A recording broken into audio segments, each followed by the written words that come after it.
Baik, Assalamualaikum warahmatullahi wabarakatuh. Waalaikumsalam warahmatullahi wabarakatuh. Sebelum itu saya berterima kasih kepada kakak karena telah bersedia untuk saya wawancarai. Tapi sebelum itu perkenalkan saya itu Nova Febriani dari jurusan Bimbingan dan Konseling. Kalau kakaknya sendiri? Oke, baik. Perkenalkan nama saya Sri Harfinas. Biasanya kakak dipanggil Kak Vina.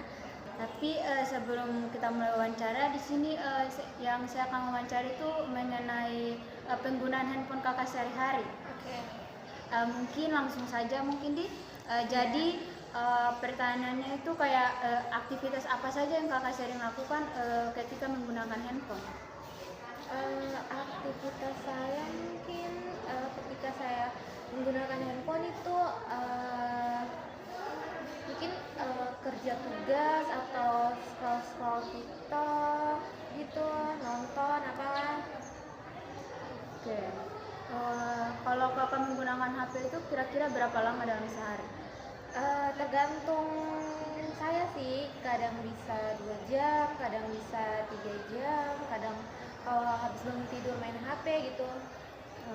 Selanjutnya itu pada kapan saja kakak sering menggunakan HP, entah itu kayak mungkin malam kah, siang atau Kayaknya kalau lebih sering menggunakan HP-nya itu pas malam hari, karena malam hari kayak lebih banyak waktu untuk main HP gitu.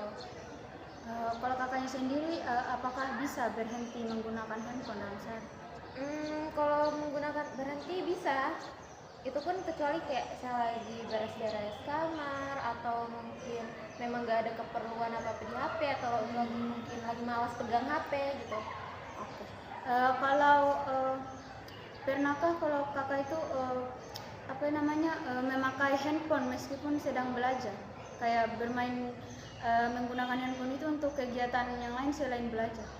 Padahal itu saatnya itu seharusnya masih belajar. Sebenarnya gini, saya kan nggak punya laptop, jadi kalau untuk tugas sehari-hari apalagi tugas kampus itu saya menggunakan HP. Jadi kalau belajar kayaknya saya tetap menggunakan HP, kayak kalau buku juga kadang jarang saja ada buku. Jadi HP itu kayak penggunaannya setiap hari kalau untuk saya belajar deh.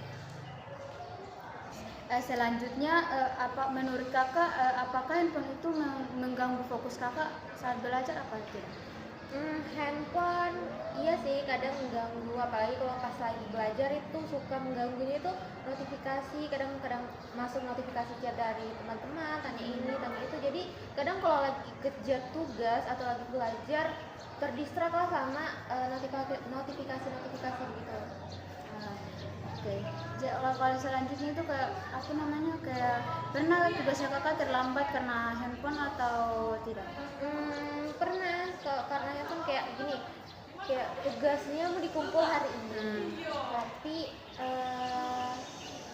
saya lupa, jadi lupanya itu karena keseringan main handphone gitu. Oke. Selanjutnya apakah kakak sering begadang karena handphone atau tidak? Atau sering Banget kalau begadang karena handphone, apalagi karena belajar, karena mata kuliah, karena tugas gitu, jadi sering banget. Oke. Kalau perasaan kakak jika tidak memegang handphone bagaimana? Perasaan ketika nggak memegang handphone sih biasa aja, karena saya juga pernah 2 bulan nggak pegang handphone karena karena handphonenya rusak, jadi kayak biasa-biasa saja gitu. Berarti sebenarnya kakak ini bisa tidak memegang handphone? Ya bisa pegang, bisa tidak. Tapi karena kalau ada itu handphonenya pegang. Tapi kalau nggak ada ya udah nggak ada. Oke, tergantung. Iya. Kalau pernah tidak kakak mengurangi penggunaan handphone itu sendiri? Mengurangi setiap hari sih kalau mengurangi. Kadang pakai, kadang enggak gitu. Kecuali nggak ada paket sih baru boleh mengurangi. Tapi dalam mengurangi itu apakah ada yang sulit dalam melakukan hal tersebut atau kayak sulit menguranginya itu? Enggak sih, kecuali kalau memang ada tugas itu baru sulit. Kalau nggak ada ya udah nggak ada. Jadi mungkin itu saja wawancara saya. Sebelum itu saya terima kasih karena kakak telah meluangkan waktunya untuk saya wawancarai pada pagi hari ini.